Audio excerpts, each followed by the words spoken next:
అన్న అడుక్కోవడానికి దమ్ముంటే అవుట్ఫిట్ చెప్పు. చిన్న నువ్వు అడుక్కోవడానికి అవుట్ఫిట్ అడుగుతున్నావు, నేను ఆల్రెడీ అడుక్కు తిన్నా, అది నీకు తెలుసా? ఎనీవేస్ అడుక్కోవడానికి మంచి అవుట్ఫిట్ చెప్తా, లుక్ ముస్టో లెవెల్లో ఉంటుంది. Let's get understood.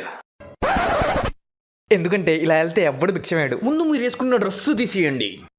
ఇప్పుడు ఒక పాత చినిగిన మనీ అని తీసుకోండి. వైట్ కలర్ అయితే బెటర్. ఫ్రమ్ రామరాజ్ అనుకుంటున్నారా? కాదు, కాటరాజ్. బొక్కలు మిక్కిం బిగులు మరి తొడిగేద్దామా? ఇప్పుడు 2 పోజులు ఇవ్వండి. ఇప్పుడు ఒక పాత చినిగిన ప్యాంటు, కలర్ ఏదో చెప్పను, మరి తొడిగేద్దామా? Post time. ఇక యాక్సెసరీస్ విషయానికి వస్తే ఒక బొచ్చి, ఒక చేతి కర్ర, ఒకటి చిల్లర ఎత్తుకోవడానికి, ఒకటి చిల్లర ఇవ్వకపోతే కొట్టడానికి. Finally fragrance of the day. ఒక వారం రోజులు స్నానం చేయకుండా వెళ్ళండి, ఎందుకంటే ఎంత కంపోస్తే అన్ని డబ్బులు. ఇంకేం చూస్తున్నారు, ఇంకా దర్జా కడుక్కోండి. అయ్యా 1 రూపాయిని ధర్మం చేయండి అయ్యా. దున్నపోతులు అడుక్కోవడానికి సిగ్గులేదు.